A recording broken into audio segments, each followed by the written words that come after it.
Hey friends, Dean here. Before we get you on to your episode, I want to take a moment to invite you to our next virtual online trivia night. Wednesday, May 13th at 8 p.m. Join us either on our Facebook group or on our YouTube page for 3 rounds of fun trivia, music questions, movie questions, general knowledge questions. It'll be a fun time and a chance to win some prizes and have just a good relaxing night of some trivia at home. You don't even have to go out for it. So don't forget, Wednesday, March 13th at 8 p.m. Join us on our Facebook group or YouTube for 3 rounds of fun virtual online trivia. We'll see you there. Considered to be among the best debut albums of all time, we're heading to Las Vegas to see what the fuss is all about. And we mean the Hot Fuss by the Killers, to be exact. Stay with us. Get ready for the 3324 podcast, where lifelong friends Dean Legiro and Eric Kuber share their love of all things music and movies. Dean has directed short films and is a music trivia buff. And Eric, trained in audio engineering, brings his extensive knowledge of music and film to the conversation as they discuss, debate, and celebrate their favorite albums, films, and much more. Welcome, friends, to the 3324 podcast.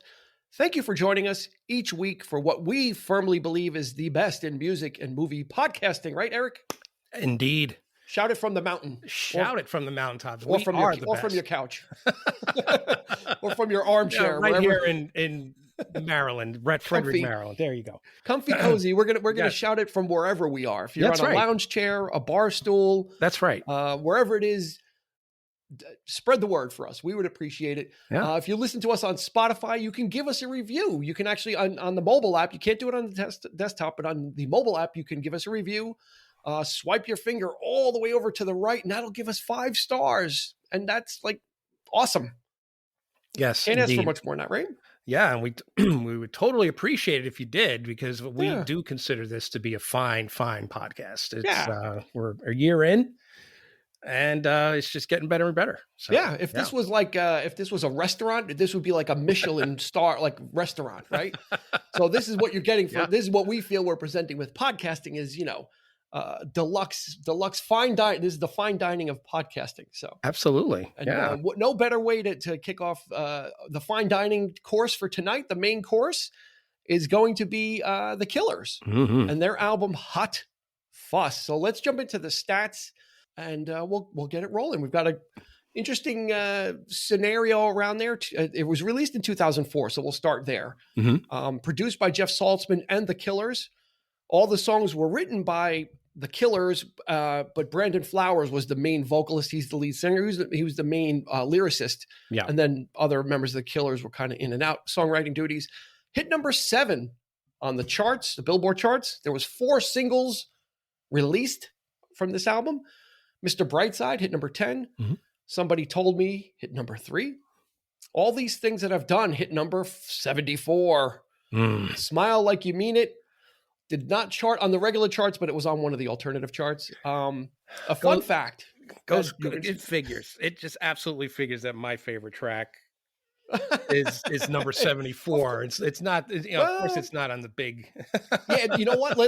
We'll dive into that, of course. Yeah. Well, you know what? It's a track. Number 74 does not encapsulate what that song is. Let's put it that way. Right. That is a travesty. Absolutely. 74, let's put it that way. But probably, you know what? It's one of those ones that you would probably at the time hear on like a rock and roll station. Like it's one of those like deeper tracks that would be released as a single, not popular, but would be like popular with like the rock stations. It's kind of like that song to me. But yeah, I agree. Yeah, and we'll get into it a little bit more. I got more trivia. I'm not stopping. Go for it. You're the man. Don't stick your leg out and trip me. How dare you? I already fell once in February.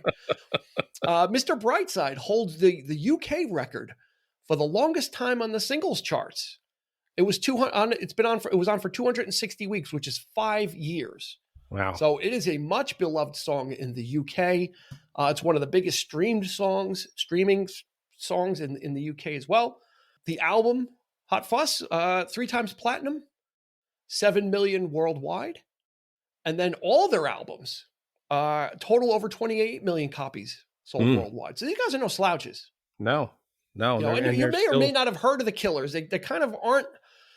they kind of had a 2 or 3 album cycle where they were really big and really hot, but they're still plugging away. They've got they're working on new music as we speak. Yeah. But, where 2004 is kind of where we're going to kind of center the conversation, right? Mm-hmm.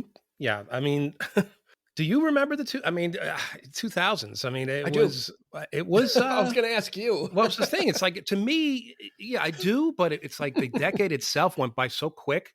Yeah. That it was musically, and I can't really put my finger on what was the pulse of the music at the time, the films, it was bands like this that were pretty much prevalent. And, Killers, Franz Ferdinand, the Strokes, they were, very similar in their sound too, which was interesting too. But yeah, to me, it's like, revisiting this album was like, it was really nice, because it's like, I almost felt like this was one of those things that I was paying attention, but it's almost 18 years old. Yeah. Already. I mean, God, it's crazy. That blows my mind. And this album actually this album and 2004 pairs well with the AC/DC episode we just did. Yeah. Because we talked about AC/DC. Why was it the second biggest selling album of all time? What was going on with that? And you had said, well, there was kind of a drought of music where there wasn't that hard rock / metal. Mm-hmm. It was getting kind of ballady or directionless, and then AC/DC just kind of comes in, and just kind of kicks the door in. And for me, I remember at the time when this album came out, I'm like, these guys could be the saviors of rock and roll, because, like you said, in the early 2000s. There was a lot of, there was alternative, there was the emo stuff going on. There was a lot of stuff, but there wasn't like rock and roll. There was so many other splinter genres that were getting popular. There was a lot of rap. If we look just quickly, I'll roll off some of the albums that were big in 2004. Mm-hmm. College Dropout by Kanye West. You said Franz Ferdinand, their debut album, which was a big one. The debut album by Arcade Fire. But they're not really rock and roll either. They're kind of something else. There was Eminem on his encore album came out. Nora Jones' second album had come out. So there's just all this different stuff. Brian Wilson's Smile, his redo of Smile, came out in 2004. So there's a lot of different things. The only thing close to rock and roll was How to Dismantle an Atomic Bomb by U2. Yeah. American Idiot would come out in 2004, but it would be in September of 2004. That would change things. So yeah, it was a little bit later in the year. I mean, a lot of bands sort of going back and doing like a lot of people like Nora Jones, for example. Like we talk about her and how she came back and did this sort of like retro country jazz thing, and a lot of people sort of gravitating towards that, revisiting music from the past, right? I mean, even bands like this were kind of, it's like almost like an amalgam of a post-punk, new wave, but with a hard edge to it, right? I mean, it was like had that heavy keyboard in it, and let me give you the descriptors for the Killers. Yeah, and this is, you could call it the kitchen sink. Alternative rock, indie rock, post-punk revival, new wave, heartland rock, pop rock, synth pop, glam rock, dance pop, arena rock, and electronic rock. That is everything. And that it literally if you listen, and if you listen to this album, it's all there in Hot Fuzz. It is. It's hard rocking. You can dance, but you can dance to it. It's got 80s throwback synths in it, but it's got some dance elements, and it's got the glam feel to it. A very extraordinary album, to be honest. Yeah, that they go from song to song, and it's not that it's so jarring, because it's not, but everything just kind of fits in. They do go from like an 80s synthy song to a song that's largely guitar driven, but you don't feel like, oh, this is something like totally different, or it's like another band doing something. Like they're just totally not cohesive. It's a very cohesive album for the different sounds that are on it. Yeah, you just hit the nail on the head right there when you said it's not jarring, right? It kind of just rolls out, and it's like the more you listen to it, the more, like, I felt like a lot of the music of that decade was like that, where there was stuff that being released, and this stuff you just kind of you sort of like, it didn't hit you right away. It was just there, and it just kind of rolled out, and you were just, taken in by it, and you had to listen to it a couple of times, and you caught on, and you really got into it. And I felt like I was always questioning, like, what exactly is this? Like, where are we going with this? What are they trying to do here? Yeah. They're just throwing, like you said, like everything. It sounds like they're just throwing it. Yeah. It sounds like they're just throwing everything at the wall and say, let's just do it. But that would sound like a hot mess instead of hot fuss, honestly. Yeah. Right. And what you would think, like with all those descriptors I just read off, you would think this has got to be just, you can't, unlistenable. Like they're trying too many different things. Yeah. But it's so just smartly put together and smartly written, and they don't beat you over the head with the 80s. It's there, and then it goes away. They don't beat you over the head with the dance. It's there. It's a part of it. Mm-hmm. And it's like a puzzle that they have all these different pieces of these different types of influences that they have, and they fit them together. And sometimes it's within one song where you've got some synth stuff and some guitar, and then some songs are just mainly guitar driven, and then some are just mainly like dancey driven. Yeah. So it's really a unique album. Like usually, and especially for a debut album, it's kind of risky to, like you said, you would think that, well, what's the statement they're making, or what are they? I think at this point, it's like, who cares? Like, we're not really trying to make any statement. We're making every statement. Yeah. We're trying to say it all. This is what we are. This is what we love. Yeah. And we're going for broke here. And I feel like, again, a lot of artists were doing that. They were kind of challenging themselves by bringing in their own stuff, or they could be writing their own music, or taking old music and writing lyrics to it, or whatever. So it seemed like anything goes in the 2000s. Like it was just we're coming out of 9/11, post 9/11, everything's sort of cynical, but the music really didn't reflect that. I don't feel like there's bands like this, they were trying to rejuvenate something. They had a pulse on something. Yeah, they did. We would see the cynicism with American Idiot. I mean, that would kind of be the propping up of the Bush era cynicism, and that whole kind of thing. But again, this came out before, and it was just something totally different. And it grabbed. I remember when it came out, because it grabbed me right away. I was like, Mr. Brightside was like in my ear. The video, with Eric Roberts, was just like. I was always watching it, and it was just kind of, we'll get to it. Let's give a little background about the Killers before we go. They were formed in Nevada in 2001. Dave Kuning, I got it, and Brandon Flowers were the first two main members, and then there was a bassist and a drummer, and they were touring around, 2002. Live performances really weren't all that kind of erratic. They needed a change, so they dropped. They dropped the drummer and the bassist. They got Ronnie Vannucci Jr. on the drums, and they got Mike Stormer on bass. That became the Killers. Yeah. That became that became the core, and that's what they've been throughout. The guitarist, Dave Kuning, and the bassist Mike Stormer have come and gone recently. Like, well, they won't tour just because of issues, but they're still considered members of the band. So it's still that 4-person unit. Mm-hmm. They would record a whole bunch of demos for what would become this album. They would get signed, while they're doing these demos, and then Brandon Flowers hears the debut album by The Strokes, and says, "This is the best thing ever. How could we're not going to be able to top it? Like, how could we?" So they end up re-recording everything except for Mr. Brightside. They leave that. They listened to the re-recordings, and they're like, well, this doesn't have the same energy as the demos. So they went back to the demos and used the demos and had those mixed. Yeah. Because it had the energy, and God, that if there's one word for this album, it's energy. Yeah. Yeah. Or as Spock would say, pure energy. Pure energy. Entering the Motara Nebula. And the Killers are in there. Yeah, right.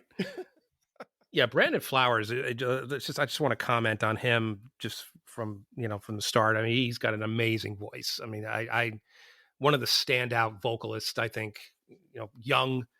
It was so nice to hear somebody so fresh with a vocal that just really hits you right away.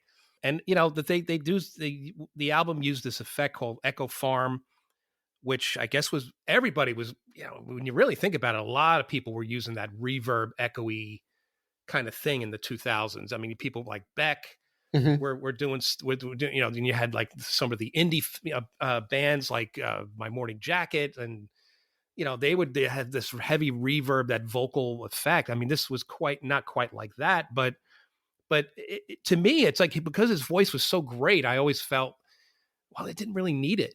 It didn't need that effect. You know like what it sounded like? It sounded like he was singing in almost in like a megaphone. Like that's what the Echo Farm. Yeah. One of the things Echo Farm did is they from what I read, the producers kind of, there wasn't a lot of tools and plugins for vocals. So Echo Farm was what you had. So they loaded it up and they just left it on the default. Like, didn't even try to fool around with it. And that's what you get. And so when you listen to Brandon Flowers on this album, it sounds almost like through like an overdriven microphone or like a megaphone. Yeah. It has like that. It's like a delay. Processed sound a little bit, that little bit of a crunchy sound where you're saying, he's got such a clean voice. Absolutely. Such a clean vocal. Putting that Echo Farm on it kind of gives it a little bit of dimension where it normally would be, oh, this is such a pretty voice, and normally I don't like that kind of stuff. I don't like when vocals are processed like that or over processed. It's like, oh. But in this case it works because it's part of the tapestry of this album. It's another layer in what they're doing. Yeah, I agree. I mean, the fact that it's pretty much the whole album, I could see this happening on like maybe a few songs, 1 or 2 songs, but it kind of threw me that it was like they were using this effect pretty much on the whole record. And it's interesting, but I don't know. For my taste, I think it kind of wore out its welcome a little bit, but I mean, I could see what you're saying. It did add something to the overall polish and the sound of the record.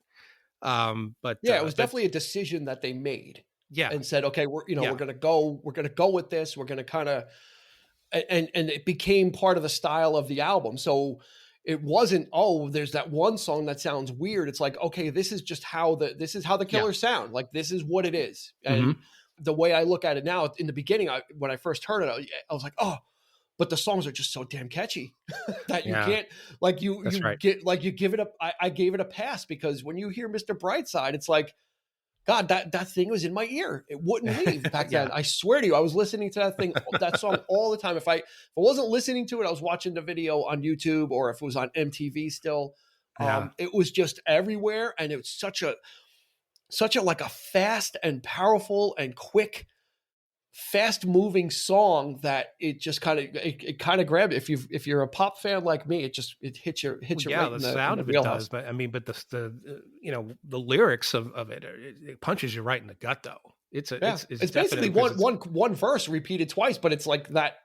That's the thing. But the what it's about is kind of messed up. It really, you get that weird kind of feeling in your stomach when anybody talks about cheating or that kind of thing, where that the idea of that happening, and so when you listen to the song in that context, it's like, oh, it's like really really gets you. It's so descriptive. Right. She's touching his chest now. Right.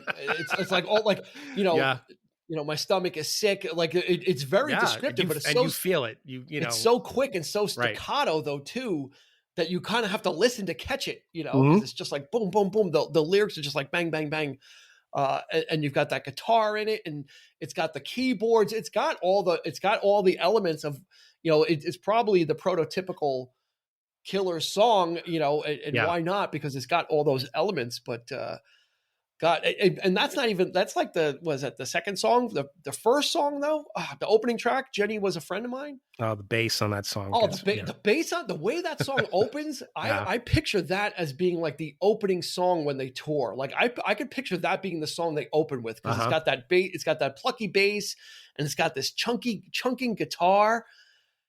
It's just like, when you listen to this album, it's like you get so many different things out of it. So if you're a hard rock fan, you're going to get that stuff. Mm-hmm. If you like 80s throwbacky stuff, you're going to get that. But none of it's gimmicky. That's the thing about it. You think, oh, this is some kind of gimmick. They knew it. They knew exactly what they were doing. It's really a smart, well put together record in that regard. Because, like I said, I mean, it having those elements to it, like, you know, just the right amount of keyboard. It doesn't overpower the song because there's just enough guitar, you know, that sort of offsets the keyboard, and you know, that stuff comes in at exactly the right moments. You want to get up and dance. It doesn't overstay its welcome. You could get up and dance, you know, if you want to. I mean, it really, there aren't really that many albums in the modern era that can do that. I feel, I don't know. I just, you know, there's too much emphasis, I think, on going back to the past somehow. Like I'm an old school kind of guy. I like old music, and there are certain people that I do really love, but for the most part, they're in this age of nostalgia, and, you know, it's everywhere, you know, music, movies, you know, so, but, you know, but this band, they sort of like, they really knew how to kind of give you that, but not hit you over the head with it. Yeah. And that's what's so fabulous. Yeah. They distilled, what they did is they distilled those different elements down, and none of the elements overstayed their welcome.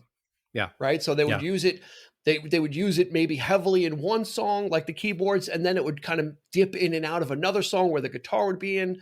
Mm-hmm. Just very smart. I mean, just what am I going to say? I'm speechless only because here we go. Here's the gushing mode. No, because it was a time when there wasn't a lot of good music out. Right. So I was listening to like some of the older stuff, or still listening to some of the grunge stuff from the 90s. Yeah. The leftovers. The grunge wave had come and gone. I mean, that was relatively short-lived in the 90s, because then it evolved into like, who did we have? We had Dave Grohl. I mean, pretty much he sort of carried over, you know, he's still doing it. He's still out there. I mean, you know, so perhaps maybe people like him inspired guys like the Killers to get together and do this kind of thing. Foo Fighters, you know, I could see that being an influence for this kind of sound. You know, you go from Nirvana, which was a lot more harder edged and crispy and grungy, and then you get the Foo Fighters, which is a little bit more upbeat and just for, you know, very like Everlong to me could be like a forerunner to a lot of the songs on this record. I feel, especially that heavy, you know, hi-hat, the drums, and it just, you know, the way the song kicks in with the guitar and then it just freaking hits you, and it just starts going, and you're in, you know. So yeah, I feel like a lot of that kind of stuff on this record is reminiscent of that sound. So that could be. So yeah, I think I think we pointed that out in the Nirvana episode, that Dave Grohl could have saved rock and roll, and I think you might give him some credit for this particular sound. It could be. I mean, it was definitely there was that drought. Yeah. You know, especially in the 2000s, because you know, in the early 2000s, it was Britney Spears, and it was all that kind of stuff was popular too. It was all that stuff was kind of on the charts, and the pure rock stuff really was non-existent, right? Because like we said, grunge had kind of evolved into like an alternative grunge or a poppier grunge, alternative pop. It got very moody. Was kind of, and that kind of ran its course by the early 2000s. That was kind of done as well. So it was kind of like a barren wasteland, and this kind of pops up, right? Franz Ferdinand, Kings of Leon pops up around this time as well. Yeah. So you start to see like another resurgence. You start to see another groundswell of kind of like traditional style rock music. You know, when I say traditional, meaning guitar based, which is what the Killers are, but they have those other enhancements too. They have a wink and a nod back to Flock of Seagulls, and a wink and a nod to some of that 80s stuff. But they're not exactly ripping it off. They're kind of, you're kind of listening like, okay. I like music that moves. Like I've always said it. I'll say it again. I'll say it a million times going forward. Say it one more time.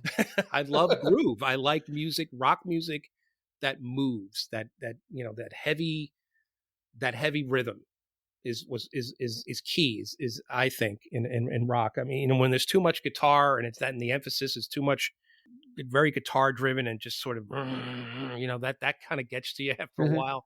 I like a song that I would rather much hear bass and drums and, you know, maybe some more rhythm guitar than lead guitar. You know, like I kind of always felt that was more my cup of tea in this. That dates back all the way back to the Who, Yeah. You know, these bands like the Stones and that kind of thing too. So Well, I mean, but you know, somebody told me that about you. Took a couple seconds. yeah. Well, Took there a you couple go. seconds. He got it. Somebody Mhm. told me. How to get one in? How to Get sneak one in? I had to take a big gulp of my ginger So ale. you said when we went through the singles, and I said all these things that I've done at number 74, you kind of grimaced and grunted and snorted. I don't know about that. Some disappointment was Some evident. disdain was there. Yeah. It was evident. Your annoyance at its chart position was evident. Why?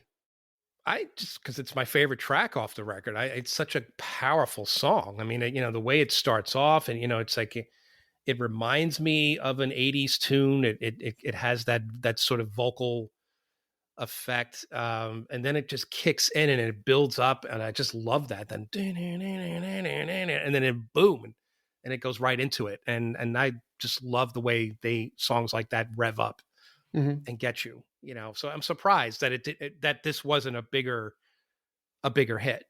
Yeah. You know, I've heard it. I've heard people who have said that they love this album would cite that as one of their favorite tracks as well. Yeah. I've got soul, but I'm not a soldier. Yeah. I'm just really surprised that it wasn't one of the bigger hits. You know, so yeah. Yeah. Well, this is one of those albums, first 5 songs out of the gate are going to knock you dead. I'm actually going to go with the first 7 are going to knock you are going to knock you on your ass. Like, it's just one after the other. It's a momentum building. It's an album that kind of builds momentum with each song, and they're not the same, but they're reminiscent of each other because they have a lot of the same elements. Like Mr. Brightside doesn't sound anything like Somebody Told Me, but it's got a lot of the same elements in the tempo and the pacing. So you kind of are kind of getting lifted up, like you said, with the opening track, which is kind of epic and bombastic feeling. And then the album just kind of it's almost like a plane. It just kind of takes off and just keeps going higher and higher. And those first 6 or 7 songs just kind of keep building on that, you know, and you get that, all the things that I've done is the 5th song. And it's probably one of the strongest ones. Like you said, I'm surprised too. I'm kind of glad it wasn't a giant hit, because I can really, it's one of those ones I'm glad that wasn't overplayed, because I can enjoy it and kind of be like, this is like an excellent song that got some airplay, but can still it's still like a hidden gem. Like you're saying, it's kind of like that diamond in the rough. No, it to me, it kind of anchors the record. You know, the fact that, you know, it could be a great opening track.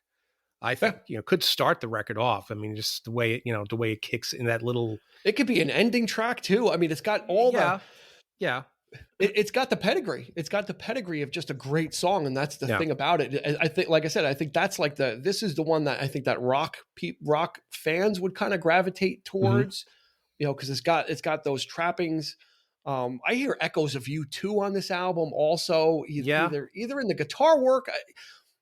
Brandon Flowers doesn't sound like Bono, but there's echoes of it, and there's like echoes of these. I see what you're saying. Yeah. He's got that range. He's got that pitch. I can't pinpoint it. Project that voice to, that really, it in itself can, really, with headphones or whatever. I mean, it really, it's all around the room. Like, he's got that kind of voice that surrounds you, and a lot of singers like that I always admired. I mean, he's got great phrasing as well, which I like. It's kind of like with Mr. Brightside and Somebody Told Me. It's like the way the phrases are broken up and delivered. It's not he doesn't customarily sing long lines. They're kind of like short phrases that kind of get to the point quickly and then move on to the next thought. Yeah, which I kind of really like. So it keeps the song moving. It's kind of like, oh, okay, the next thing, okay. They kind of keep feeding you information, which I really like. And he's not afraid to. There's a song a track off the second record. When I Was Young, I think it's called. When You Were Young? Yep. When You Were Young. Yep. He's got that. He's trying to do that vibrato thing. He's breaking his voice up. He's got this really clean beautifully toned voice, but he's like purposely trying to break up his voice. Like, he's like this throttle in his vocal, which I thought was amazing. It's like, wow, this is, you really don't need to do this, but he's doing it because it for the song and what it's about. Yeah. And I like that. I like that kind of emotive type of approach to singing. It's not just belting it out, and you know the nuances of what you're doing in the songwriting, and you apply it exactly where it needs to be. So that's that's the great and the great thing about this album, because we'll get to Sam's Town, which was the follow-up in a little bit. Yeah. Because this album was so diverse, it's like, well, where do you want to go with the second album? And they literally could write their own ticket, because they could go, they ended up going on more of a rock track.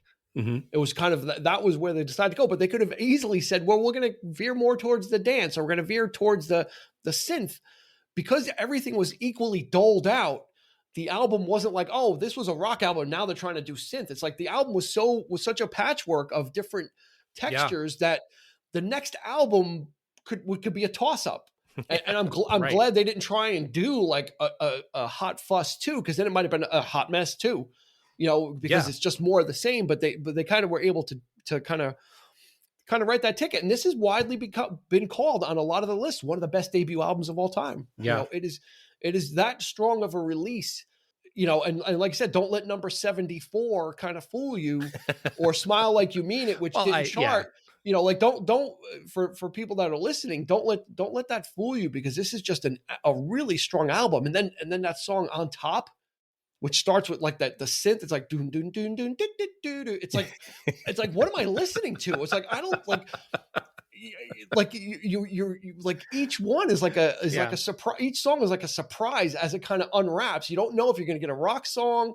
You don't know if you're going to get an 80s or a dance, but like I said, it just strangely fits, and it doesn't sound like oh, they're trying to gimmick and they're trying to game the system. It's like, this is what they do, and they just do it so well. This was an album that I felt like I connected with a lot of people who were younger than me were really into this record. Even my son, my oldest son was this is more, I would consider this more his. Your oldest son just turned 40, right? He's going to be 30. Oh, whoops, close. He's getting there, but man, yeah, don't remind me. But I felt like this was an album that we kind of connected on in that way, and it's so much fun, and there's just so much in there that we recognize from our past, and it has enough for both. And I could pinpoint, like you mentioned, like U2 and little hints of this and hints of that. And you and I can do that. We can go back and we can listen to this stuff and say, yeah, this is this, this is this, this is that. And then, connect those dots back, and then, try to get people inspired and get them to listen to that stuff that we listen to. Hopefully people are doing that by doing this cast. So, by talking about some of these old ancient albums that the great thing about it is because you talk a lot about on other episodes that you feel you missed certain eras of music because you were reflecting back and catching up on some of the older stuff. Yeah, right. And this was one of those. And for me, it was kind of similar too. I was still listening to some new stuff, but not buying a lot of new stuff. But I was familiar with what the popular alt pop rock songs were and all that kind of stuff. Yeah. But this was something that you can kind of grab onto and start to like connect to now. It's like, oh, okay, here's some new music that I can enjoy. Because like I said, Green Day was right around the corner. Get Behind Me, Satan from the White Stripes would come out, I think, the following year, I think 05 or 06. Mm-hmm. So there was that swell. Like I said, Kings of Leon with Sex on Fire. A lot of this stuff was starting to kind of regenerate, I guess. And for people that were waiting for that kind of stuff, not grunge and not some other stuff, just good straight up, just rock and roll and good straight up rock music. Yeah. This was like a grabbing point. This was like the ledge that you can kind of put your fingers on. Yeah. During that time when there's all this other stuff. Again, a lot of other great music, not besmirching rap or indie or any of these other things, but from a rock standpoint, this was an album that you can kind of sink your teeth into and be like, oh, okay. It's going to be all right. There's someone out there. Like This there stuff, is like I don't feel like everything today is shit. No, absolutely There's not. only all the old stuff is like, oh, the Killers is like, oh, there's hope. Yeah, That's the way I felt back then. There really is, and I wanted to kind of listen to a lot. I was acclimating myself to a lot of other stuff on the other side of it as well. But in this case, you're right. I was paying more attention. I had to, because I wanted to. Everybody around me was listening to this kind of stuff, so I had no choice really. So like I remember back in the day when you and I, you were always always first with the new bands. Like you were listening to like people like the Smithereens, and that the Bodines. You got me into bands like that, which I would have never really considered, or but you always were looking for that sort of edge, that pop edge to things, and I was always appreciative of that. And here it's like basically the same thing, where other people were listening to something, and I was like, oh, well, that's great stuff. Yeah. And I dig that. But yeah, and we didn't get into this together too. This was another one of these albums that it's right. Yeah, that we never never knew you were into the Killers, and you probably never knew I was until we threw it out to Eric on the list, and the Killers was on the list. Eric's like, oh, how about Hot Fuss? I'm like, you better believe it. You better believe it. Let's do it. So that's the great thing about this too, is we're discovering commonalities that we didn't know we had as well, because it was that lost era of music where things were just kind of floating around. And if you can grab onto something like the Killers, or grab onto the White Stripes, Black Keys, any of those groups in that time, because it wasn't too many. So you really had to kind of find one and latch onto it. And the Killers was the one, and that's just happenstance or happy coincidence that we both kind of latched on to this type of an album and at that time as well. So there was oddly enough, on their first album, they had already started a 3-part song cycle. With two songs on the album, Midnight Show and Jenny Was a Friend of Mine, are parts 2 and 3 of what they're calling the Murder Trilogy. Okay, The first part was a B-side called Leave the Bourbon on the Shelf, so that they were actually even experimenting with kind of some longer form concept material where you had to stitch it together yourself, because those songs are not in order on the album, and they're not next to each other, and they're not even in the order of 2 and 3. So they're kind of I don't want to say they're a thinking man's band, but they were already kind of fooling around with that kind of stuff and playing with multiple they're trying episodic stories. Yeah, they're trying to get you to, We talked about that with Rush, right? You said with Rush, there was those songs, but they were peppered out over different albums. It was like part 1, 2, and 3.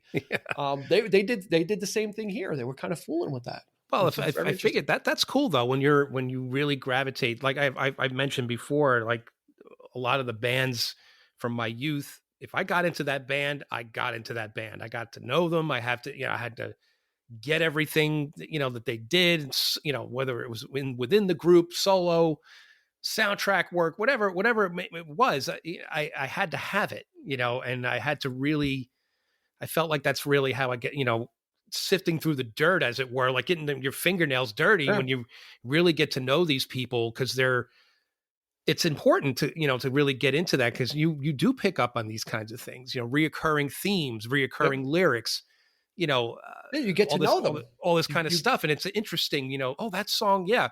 But check it out. He says the same thing. Like I could think of an example, like Sting with Every Little Thing She Does Is Magic, right? The end of the song, whereas, it's a big enough umbrella, but it always ends at me getting wet, right? Well, he repeats that line in a song from Synchronicity. Yep. Right. It was what was it? He actually did that in Love Is the Seventh Wave too, from Dreaming of the Blue Turtles. At the end of that, he was calling back to Every Breath You Take. So, God, from Synchronicity. Sorry. Yeah. Go ahead. So when you take that journey with the artist, it's you kind of feel like you're in, right? And these guys had an in because they were already calling back to stuff that we were familiar with, even though it wasn't specific riffs or anything like that. And, talking about what the second, because you mentioned, when you were young from Sam's Town, which Sam's Town was their follow-up, and it came out in 2006. Yeah. And that was, okay. they really went with like the rock aesthetic, but they went also with like, they all look like the band. They look like they were in the band. Like Brandon Flowers grew like a mustache. He looked like Rick Danko from the band. Like if you look at some pictures, they really went with that like that heartland, like Americana look. And the music kind of reflected it. So we talked about like, well, you can write your own meal ticket as to what you want to do with your next album. And here's just some of what people said the influences were for Sam's Town. And this is going to, we talked about the Killer, Hot Fuss, Flock of Seagulls, a lot of the 80s stuff. We kind of, dance music. Yeah. Here's some of the influences mentioned for Sam's Town. U2, Duran Duran, Bruce Springsteen, the Beatles, Tom Petty and the Heartbreakers, Electric Light Orchestra, and Dire Straits. That's quite the list. Wow, what an eclectic. But not really dance, right? That's mostly rock music. That's mostly like American rock music. Right. ELO would be on the ELO, and Dire Straits would be kind of on the outer edge of that. And Duran Duran would represent some of the dancey or new wavy stuff. Mm-hmm. But Sam's Town is straight up a rock. Like that whole dancey and synthy sound was gone from Sam's Town. And that was kind of the direction they went in. It's kind of like, oh, okay. Good. So they did that, but then you get to an album like Imploding the Mirage from 2020, which was straight up 80s, straight up new wave. I mean, pretty much that whole album to me is like, it's just a callback to that era and that sound, so you talk about Duran Duran, Flock of Seagulls kind of thing. Mm-hmm. That was pretty much the sound they were gravitating. So they were literally taking what they were doing from the first album and now we're doing a straight up rock record. We're doing a straight up 80s type record. We're doing this kind of thing, very specific sounding stuff, but to have all of that in the first album is fantastic, to start that way and to kind of give you a taste of what's to come and what, and showing you the kind of music that they're into. And, we're not afraid to go here. We're not afraid to go there. Yeah. We can give you both. We can give you all of it. And that's not easy to do, man. That's commitment. That's, And you know who played on Imploding the Mirage? Who's that? Mr. Lindsey Buckingham. Did he really? He did. That's right. He did. I did hear that. I did hear that. He played lead guitar on the song Caution, I think. Mm-hmm. So, how can, they just. Didn't he perform with them? They're in. Didn't he perform with them as well on like SNL or something like that? He might have. I think I heard that. So yeah, if ELO and then Lindsey, if ELO is going to be mentioned as an influence and then Lindsey Buckingham's going to play on the album, well, for the 3324 podcast, you're in the Hall of Fame. You just made it into the Pantheon. I was just about to say it's not 3324 without mentioning LB or Jeff Lynne. JL.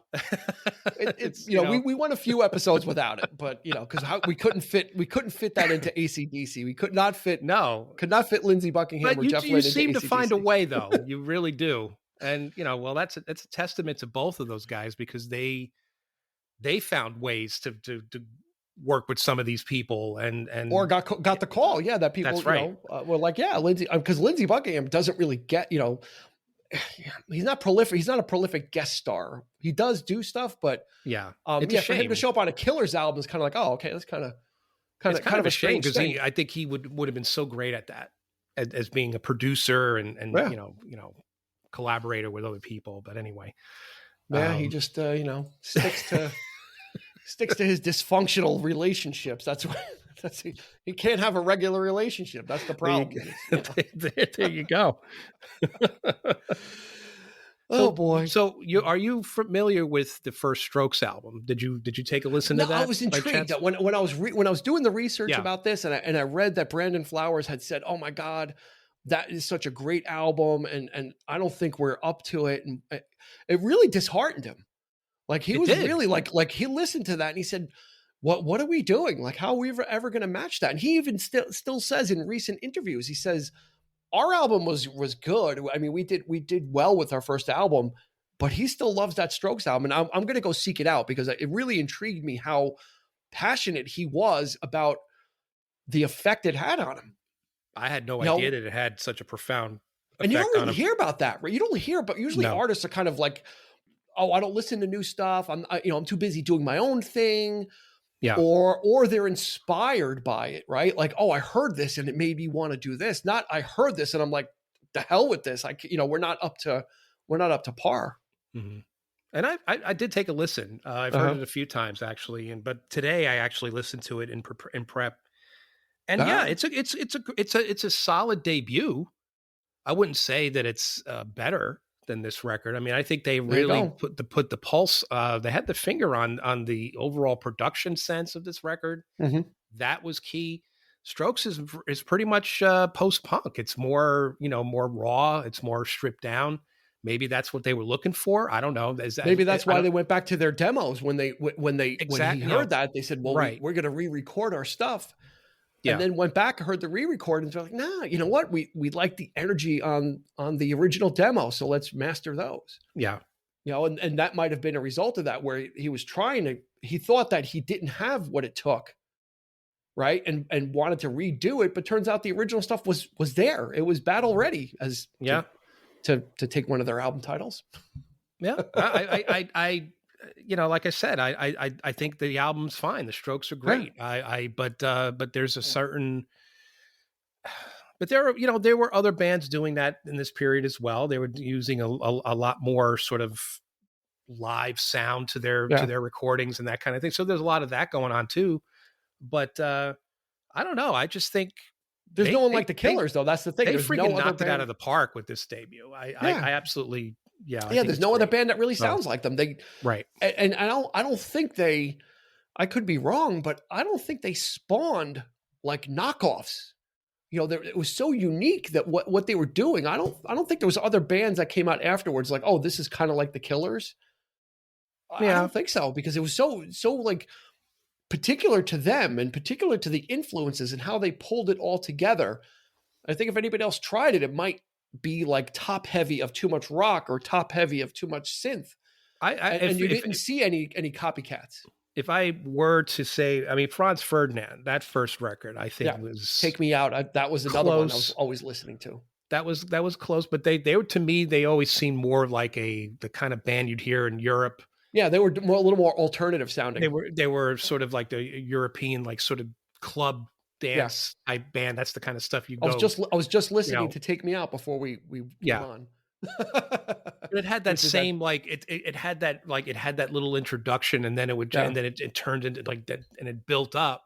Yep. So there is some similarity there, but I think the Killers has a more rock infused sound to their stuff. Underlying that just that rock, and Ferdinand, I think, is more sort of, I think a little gravitating more to the dance thing, I think.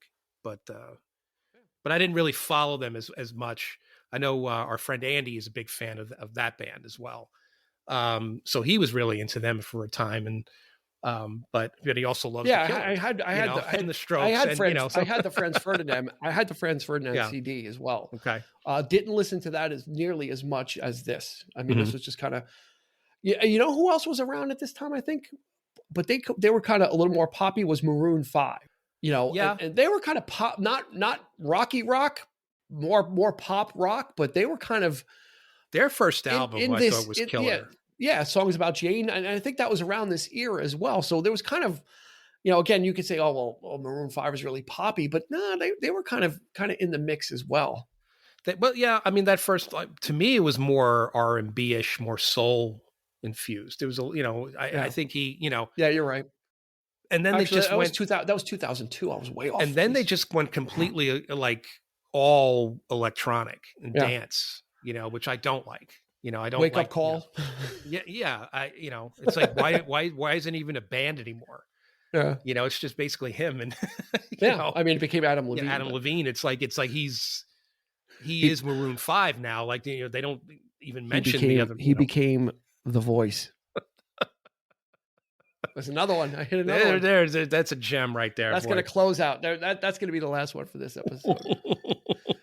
But yeah, I think if you listen to Hot Fuss and Sam's Town, I think they're nice companion pieces to see a band come out with a particular sound and then focus in on one element of what they do and make an album based on that, which again, you don't see out. Usually it's repeat the formula, right? Like your sophomore album is it's either going to be something radically different that it's a head scratcher because you don't know what to do, or you're going to try and replicate what you did because it was so popular. And that's kind of what the pressure you're getting from the record company. So this was, listen to Hot Fuss and then listen to Sam's Town. I think it's a nice 1-2 punch of seeing a band really break out and then them deciding we've got, 3 or 4 or 5 different branching paths we could take, which one we're going to take. And then they took the rock one for the second album.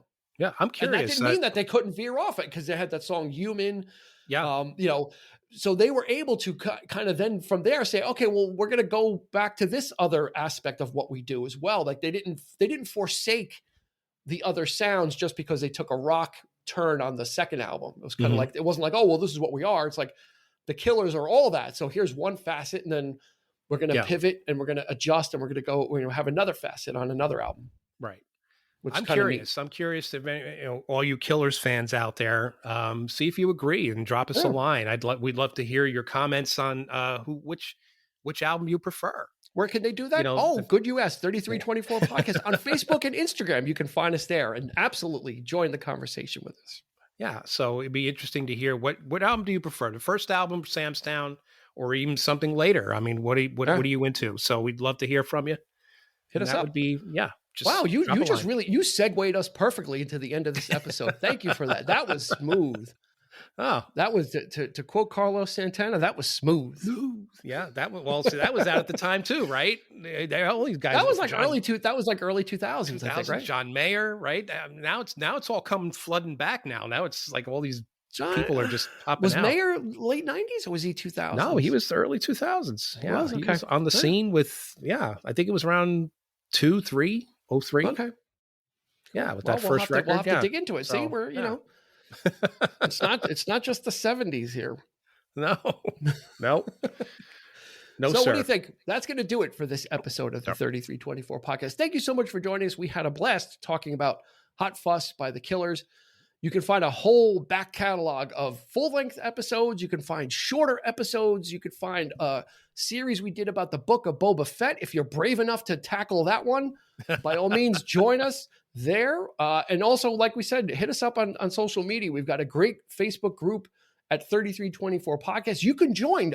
It's free to join. No ID required. Just come on in. We will let you in. You can post. You can join the conversation. You can talk about the Killers. You can talk about other music and movies that you love. Mm-hmm. So that's going to do it. Right? Yeah, I think so. That's it. That's it. Stop talking. I'm done. I'm done. We're done. That's going to do it for this episode of the 3324 Podcast. For Eric, this has been Dean. We will catch you on the flip side. You've been listening to the 3324 Podcast with Dean Legiro and Eric Kuber.